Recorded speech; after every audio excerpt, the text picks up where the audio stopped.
Bulletin में आपका स्वागत है। आपके साथ मैं हूं नलिनी पांडे। सबसे पहले बात करेंगे टिहरी की। तो यहां एक गर्भवती महिला की प्रसव के दौरान मौत हो गई, साथ ही बच्चे की भी मौत हो गई। परिजनों ने डॉक्टरों पर लापरवाही का आरोप लगाया है।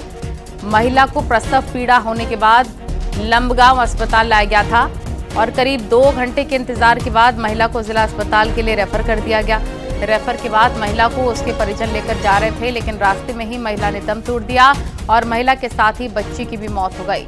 महिला प्रतापनगर के हेरवाल गांव की रहने वाली थी। 2 महीने पहले भी रेफर किए जाने के बाद ऐसी एक गर्भवती महिला और उसके बच्चे की मौत हो गई थी।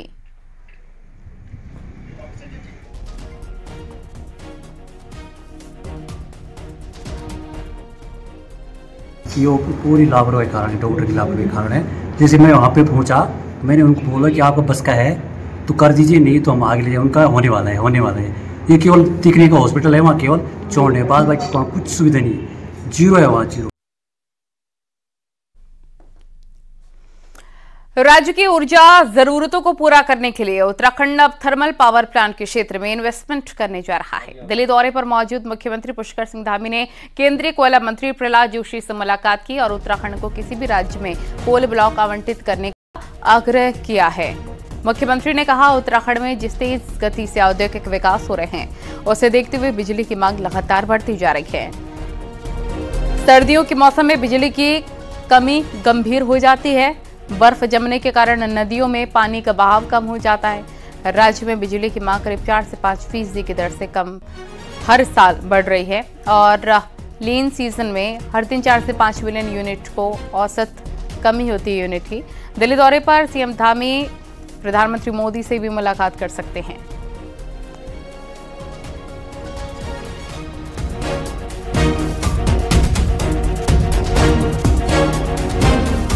और देहरादून से खबर है, बीजेपी ने लोकसभा चुनाव के लिए राज्य की 5 सीटों पर प्रभारियों की नियुक्ति कर दी है। इसके साथ ही सह प्रभारी और संयोजकों की भी नियुक्ति की गई है।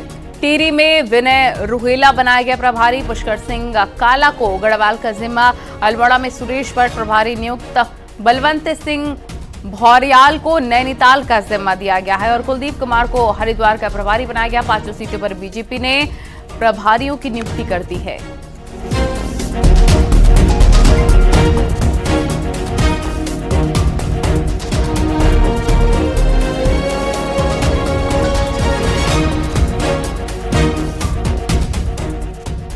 उत्तराखंड सरकार रामनगर के पास पवलगढ़ कंजर्वेशन रिजर्व का नाम बदलने की तैयारी में है।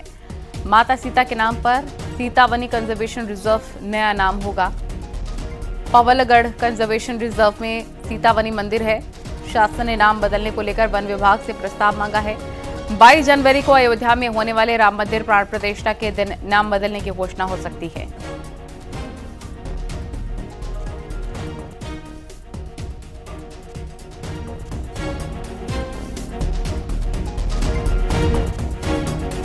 प्रस्ताव जनभावना के अनुरूप आया था, जिसको मैंने मुख्यमंत्री जी को अग्रसित कर दिया है। और इसमें जैसे आपको मालूम है कि रामनगर वन प्रभाग की दचोरी और कोटा रेंज के अलावा रामनगर पश्चिमी वन प्रभाग की एक रेंज के कुल मिला के 5,876 के हेक्टेयर के आसपास इलाके को दिसंबर 2012 में पवलगढ़ कंजर्वेशन रिजर्व घोषित किया गया था।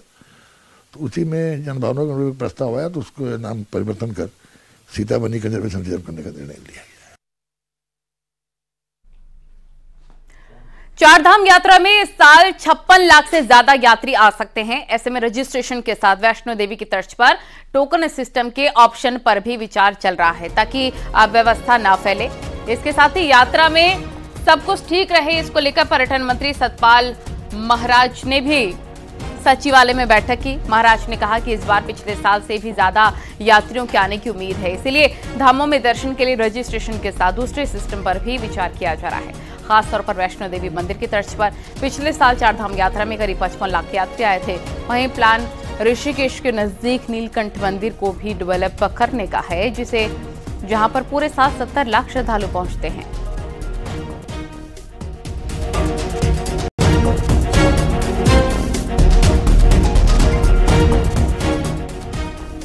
इस पे सारी चीज़ों पे हम विचार कर रहे हैं, इनपुट्स हमारे पास आ रहे हैं और सारी चीज़ों पर विचार किया जाएगा। और हम ये भी चाहेंगे कि भाई लोगों को पता चले कि कौन सा समय उनको निर्धारित किया गया है जिससे कि वो यात्रा कर सकें। इसी प्रकार से वैष्णो देवी के अंदर आपने देखा होगा, वहाँ टोकन मिल जाता है, लोग वेट करते हैं। तो इसी प्रकार से हम कुछ सिस्टम्स का स्टडी कर रहे हैं, तो उनको भी हम लाने का प्रयास करेंगे।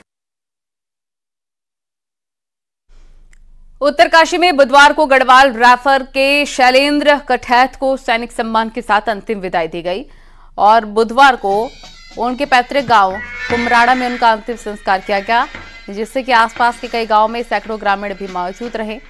सैनिक शैलेंद्र कठैत की चीन बॉर्डर के गुलडुंग पोस्ट पर पेट्रोलिंग के दौरान पैर फिसलने से मौत हो गई थी।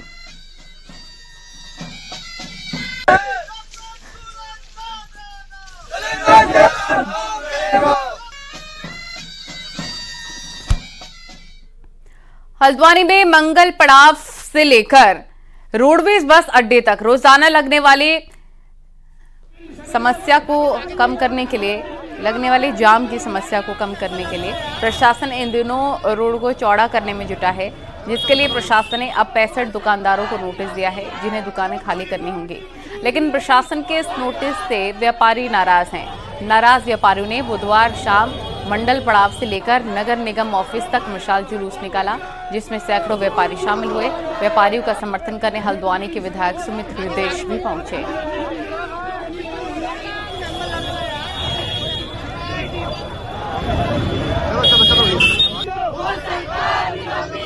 कभी टैक्सेस की मार झेल रहा है, व्यापारी लगातार गर्त की ओर जा रहा है, ऊपर से प्रशासन का पीला पंजा। हम इसे कतई बर्दाश्त नहीं करेंगे कि प्रशासन अपनी नाकामी छुपाने के लिए ये सारे हथकंडे इस्तेमाल कर रहा है। व्यापारी बिल्कुल भी सौंदर्यीकरण के लिए या शहर के विकास के लिए विरोध नहीं कर रहा है। व्यापारी केवल ये मांग कर रहा है कि हम 70-90 सालों से यहाँ पे व्यापार कर रहे हैं कि हम लोगों को ये जो जिस तरीके से ये प्रशासन हमारे साथ कर रहा है, हमारी ये दुकानें तोड़ रहा है, ये इसका जो इन्होंने कर रखा है, इसके खिलाफ हमारी लड़ाई चल रही है। ऋषिकेश में कांग्रेस नेता गणेश गोदियाल के नेतृत्व में अंकिता भंडारी न्याय पद यात्रा निकाली गई, जिसमें कांग्रेस कार्यकर्ताओं ने कांग्रेस भवन से त्रिवेणी घाट तक पैदल चलकर अंकिता भंडारी को न्याय दिलाने की बात कही। वहीं गणेश गोदियाल ने कहा कि बीजेपी सरकार अंकिता भंडारी के दोषियों को बचाने का काम कर रही है और वीआईपी के नाम के खुलासे के साथ ही बड़ी जांच होनी चाहिए।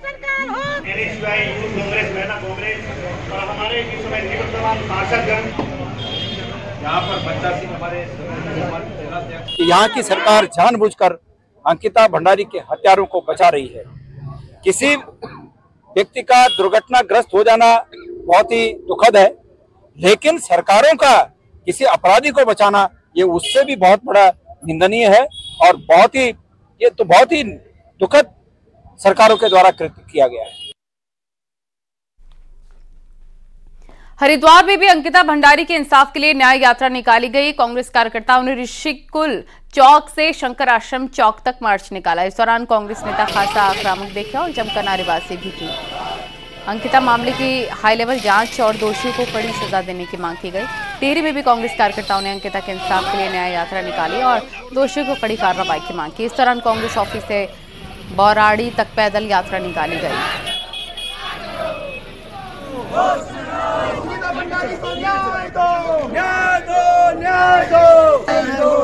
धामी सरकार होश में आओ।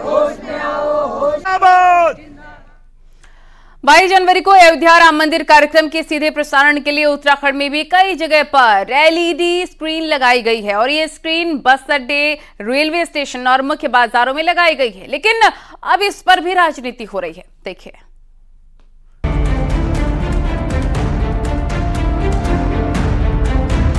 अयोध्या में राम मंदिर में प्राण प्रतिष्ठा कार्यक्रम का लाइव प्रसारण लोग देख सकें, इसके लिए बीजेपी वीएचपी ने कई जगह बड़ी बड़ी एलईडी स्क्रीन लगाई है, जिस पर कार्यक्रम का सीधा प्रसारण दिखाया जाएगा। हालांकि बाजारों में लगी एलईडी में इस समय राम मंदिर आंदोलन का संघर्ष दिखाया जा रहा है।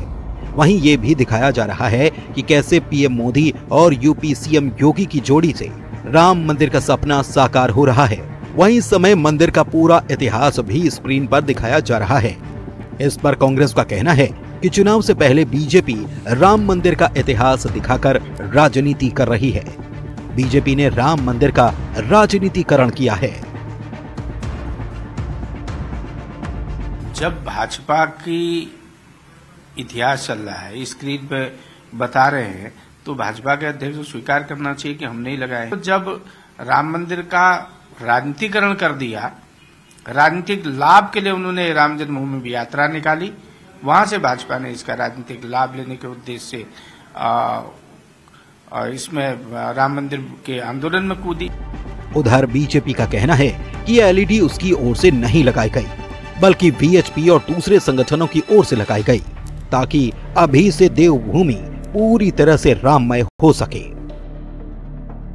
पहली बात तो एलईडी बीजेपी की थोड़ी है, एलईडी तो समाज के वर्गों द्वारा हर क्षेत्र के अंदर अयोध्या का पूरा जो 22 तारीख का कार्यक्रम रहेगा, उसको सब जनमानस तक पूरा कार्यक्रम लोग देख सके, इस भाव के साथ वो लगाई गई है। और अभी से पूरा देवभूमि राममय हो, रात्रि में, दिन में, मंदिरों में स्वच्छता के कार्यक्रम चल रहे हैं। विपक्ष काफी समय से इस बात को उठा रहा है कि लोकसभा चुनाव में फायदा उठाने के लिए बीजेपी राम मंदिर का सहारा ले रही है।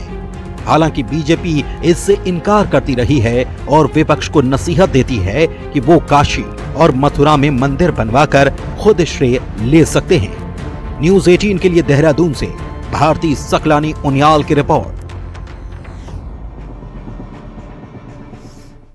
पूरे राज्य के साथ ही विकासनगर में भी आज गुरु गोविंद सिंह की जयंती धूमधाम के साथ मनाई गई। वहीं विकासनगर से कई सिखों ने हरिद्वार के हर के पैड़ी क्षेत्र में गुरुद्वार ज्ञान गोदड़ी की ओर से कूच करने की कोशिश की, लेकिन उन्हें तहसील प्रशासन ने पहले ही रोक दिया और सभी से वापस जाने की अपील की गई, जिनके बाद सिखों का जत्था वापस लौट गया।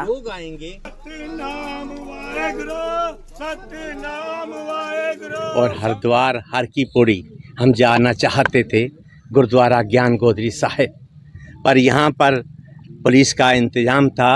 उन्होंने ये कहा कि ये आदेश हैं ऊपर से कि आप आगे नहीं जा सकते। उनको सुरक्षा और लोक शांति व्यवस्था की दृष्टि से आज यहाँ पे रोका गया है। उनके द्वारा अभी यहाँ पे हमारे द्वारा रोका गया है। और अब बात करते हैं मौसम की, तो फाइनली पहाड़ों पर मौसम मेहरबान हो गया है, बर्फबारी होने लग गई है। पहाड़ों में सीजन की पहली बर्फबारी हो रही है और दोपहर के बाद चमोली के ऊंचाई वाले इलाकों में मौसम बदल गया है और बद्रीनाथ धाम, हेमकुंड साहिब और नीति घाटी और माड़ा घाटी की सभी चोटियों में बर्फबारी हुई। वहीं निचले इलाकों में कड़ाके की ठंड भी पड़ने लग गई है।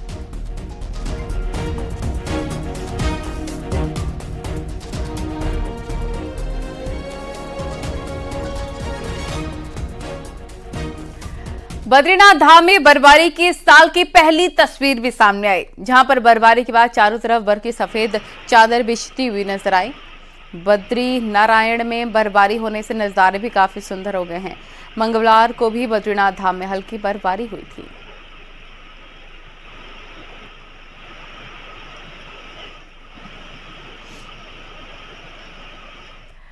विश्व प्रसिद्ध पर्यटक स्थल औली में भी बुधवार को अचानक से मौसम बदला और बर्फबारी शुरू हो गई। चमोली के ऊंचाई वाले इलाकों में सुबह से ही बादल छाए हुए थे। हनुमान चट्टी, नीति घाटी, माड़ा घाटी में जबरदस्त बर्फबारी हुई है। बर्फबारी के बाद पहाड़ों पर आने वाले सैलानी भी काफी खुश हैं, क्योंकि करीब 1 महीने से बर्फबारी का इंतजार किया जा रहा था।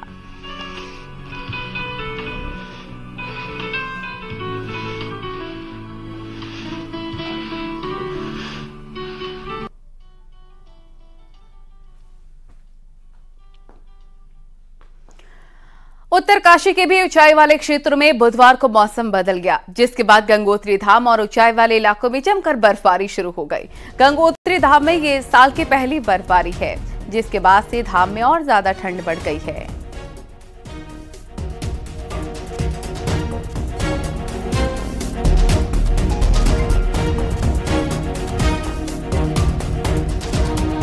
उत्तरकाशी में मौसम बदलने के साथ साथ गंगोत्री, यमुनोत्री और हर्षिल घाटी में जमकर बर्फबारी हो रही है। हर्षिल घाटी में बर्फबारी की कई तस्वीरें भी सामने आई, जहां साल की पहली बर्फबारी से पूरी घाटी में सफेद चादर बिछ गई, जिससे किसानों के चेहरे भी खिल गए हैं और इस सीजन की पहली बर्फबारी होने से लोग सैलानी काफी खुश नजर आ रहे हैं।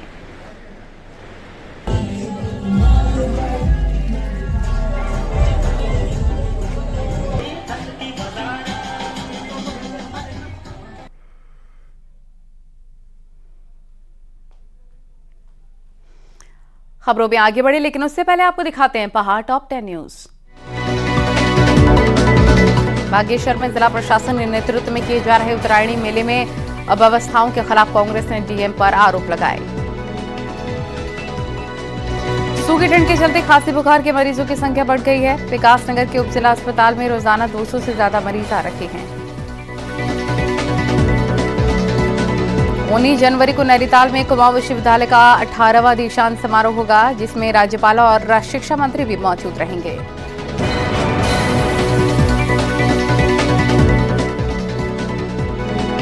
22 जनवरी को रुड़की की सबसे पुरानी रामलीला समिति शहर भर कई कार्यक्रमों का आयोजन कर रही है, जिसमें शोभा यात्रा, रामलीला की झांकियां सहित पुष्प वर्षा भी की जाएगी। सिखों के 10वें गुरु गुरु गोविंद सिंह की जयंती आज बड़े ही धूमधाम के साथ मनाई गई। विकासनगर में शबद कीर्तन के साथ शोभा यात्रा निकाली गई। राम मंदिर प्राण प्रतिष्ठा को लेकर पौड़ी के मंदिर परिसर में भजन कीर्तन का आयोजन किया गया। साथ ही नदियों के किनारे सफाई अभियान भी चलाया गया। नैनीताल में राम मंदिर को लेकर पंत पार्क में कार्यक्रम का आयोजन किया गया है। साथ ही महिलाओं ने झांकियां निकालकर जय श्री राम के नारे लगाए। अल्मोड़ा के मल्ला महल राम मंदिर में बीजेपी कार्यकर्ताओं ने स्वच्छता अभियान चलाया, जिसमें कई लोगों ने मंदिर में सफाई की। उत्तरकाशी में अयोध्या राम मंदिर प्राण प्रतिष्ठा से पहले सफाई अभियान चलाया गया। मुख्यालय समेत तहसील और विकास भवन परिसर के साथ आसपास के स्थानों में सफाई की गई। 22 जनवरी को विकासनगर के हरिघाट में शिला संग्रह कार्यक्रम का आयोजन किया जाएगा और कृष्णधाम की नींव में जय श्री राम जय श्री कृष्ण लिखा जाएगा।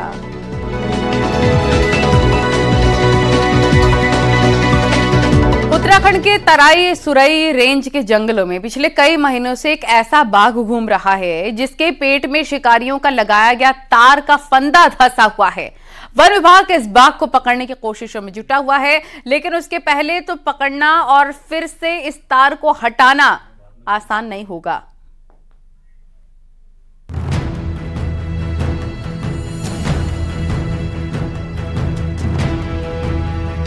उत्तर प्रदेश के पीलीभीत और उत्तराखंड के सुरई रेंज की सीमा आपस में मिली हुई है। सुरई रेंज में 3 महीने पहले एक बाघ दिखाई दिया था, जिसके पेट के चारों ओर शिकारियों का लगाया गया तार का फंदा धंसा हुआ था। बॉलीवुड अभिनेता रणदीप हुड्डा ने भी एक्स पर इसका फोटो शेयर किया था। इसके बाद वन विभाग ने इसको ट्रैकुलाइज करने के आदेश जारी किए। कई कैमरा ट्रैप के साथ वन विभाग की एक्सपर्ट टीमें अब सुरई के जंगल में इस टाइगर को खोजने में जुटी हुई है, लेकिन अभी तक सफलता नहीं मिल पाई है। इसके लिए यूपी के पीलीभीत टाइगर रिजर्व से भी संपर्क साधा गया है। टीम का गठन किया गया था, जो एक्सपर्ट टीम जो है उसको पूरा ऑब्जर्वेशन की है 2-3 महीना। उसके बाद उसका रिपोर्ट फाइनल रिपोर्ट भेजा गया था यहाँ पे। अभी इसमें चीफ वाइल्ड लाइफ वार्डन महोदय द्वारा जो है इसमें निर्देश दिया गया कि इसको ट्रैंकुलाइज किया जाए। पेट में तार लेकर घूम रहा घायल बाघ पकड़ा भी गया तो भी वन विभाग के लिए इसको ट्रीटमेंट देना एक बड़ी चुनौती होगा। सर्जरी करके तार को निकाला जाता है तो बाघ के जीवन के लिए खतरा हो सकता है। विभाग का कहना है कि ये संवेदनशील मामला है। ट्रैकुलाइज करने के बाद तय किया जाएगा कि सर्जरी की जाए या नहीं। पुराना होने के कारण जो शरीर में वो तार इस प्रकार से हो जाता है कि अगर उस पे हम सर्जरी करें तो उसमें उसकी जान को ज़्यादा खतरा रहता है। और चूँकि एक लंबे समय से ये जानवर तकलीफ में निश्चित रूप से होगा, लेकिन ये भी देखा जा रहा है कि वो अपनी जीवन शैली भी कई शिकार कर पा रहा है, खाना खा पा रहा है, तभी वो जिंदा भी है। मई 2023 में भी वन विभाग एक ऐसे ही केस को हैंडल कर चुका है। तब कॉर्बेट टाइगर रिजर्व से एक ऐसी बाघिन को ट्रैकुलाइज किया गया था, जिसके पेट के चारों ओर तार का फंदा धंसा हुआ था। इस बाघिन ने पकड़े जाने के बाद 2 बच्चों को भी जन्म दिया। बाद में ऑपरेशन के दौरान बाघिन की मौत हो गई थी। देहरादून से न्यूज़ 18 के लिए सुनील नवप्रभात की रिपोर्ट।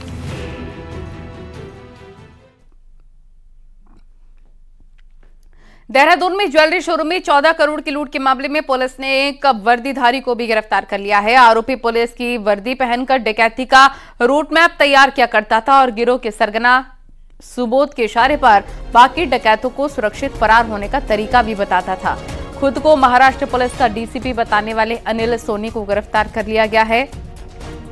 अनिल सोनी डीसीपी की वर्दी, गाड़ी और गनर के साथ ज्वेलरी शोरूम में जाता था। वारदात से पहले रेकी करता था। महाराष्ट्र के सांगली में हुई ज्वेलरी शोरूम लूट को अनिल सोनी ने वर्दी में ही अंजाम दिया था। देहरादून पुलिस ने यमुनानगर हरियाणा से आरोपी को गिरफ्तार कर लिया है।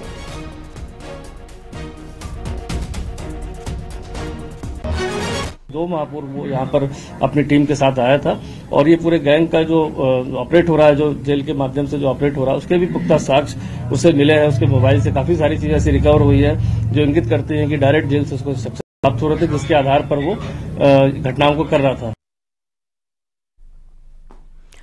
28 जनवरी को कांग्रेस लोकसभा चुनाव का शंखनाद करेगी। कांग्रेस के राष्ट्रीय अध्यक्ष मल्लिकार्जुन खड़गे देहरादून में बड़े नेताओं से लेकर बूथ के कार्यकर्ताओं से बात करेंगे, पर क्या कोई कमाल हो पाएगा, ये एक बड़ा सवाल है।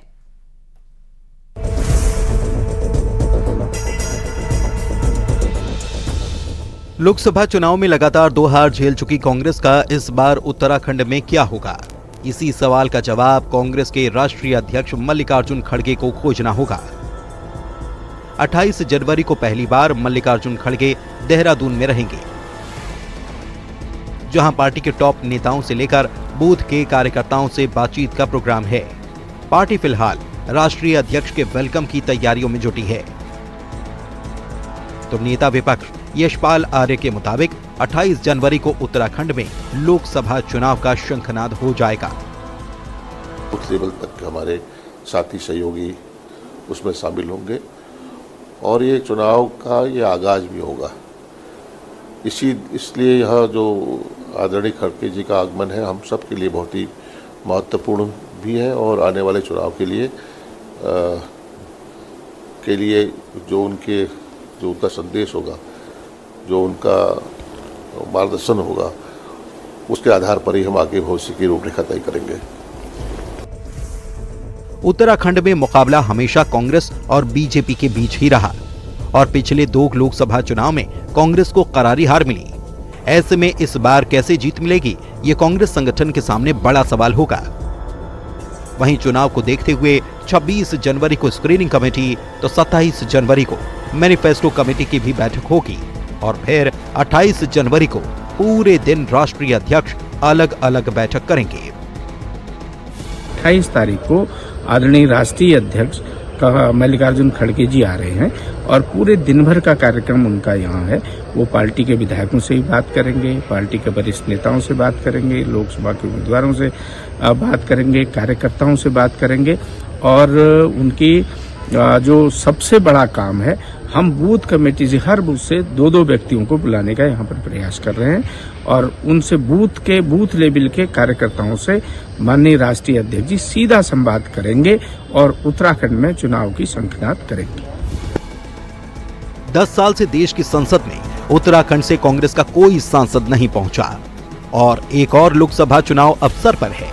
ऐसे में कांग्रेस के राष्ट्रीय अध्यक्ष का दौरा क्या एक और हार का खतरा टाल पाएगा और क्या एक सीट पर भी कांग्रेस उम्मीदवार जीत पाएगा, ये बड़ा सवाल है। न्यूज़ 18 के लिए देहरादून से दीपांकर भट्ट की रिपोर्ट। और बागेश्वर के उत्तरायणी मेले में नयापन लाने के लिए कुश्ती दंगल का आयोजन किया गया। सरयू बगड़ में आयोजित कुश्ती को देखने के लिए भारी संख्या में भीड़ उमड़ी। पहलवानों ने अपने दांव पेंचों से लोगों को तालियां बजाने पर मजबूर कर दिया। दंगल का उद्घाटन मुकाबला काशीपुर के भगत और हरियाणा के संदीप के बीच में खेला गया। भगत ने बेहतरीन खेल दिखाते हुए मैच अपने नाम किया।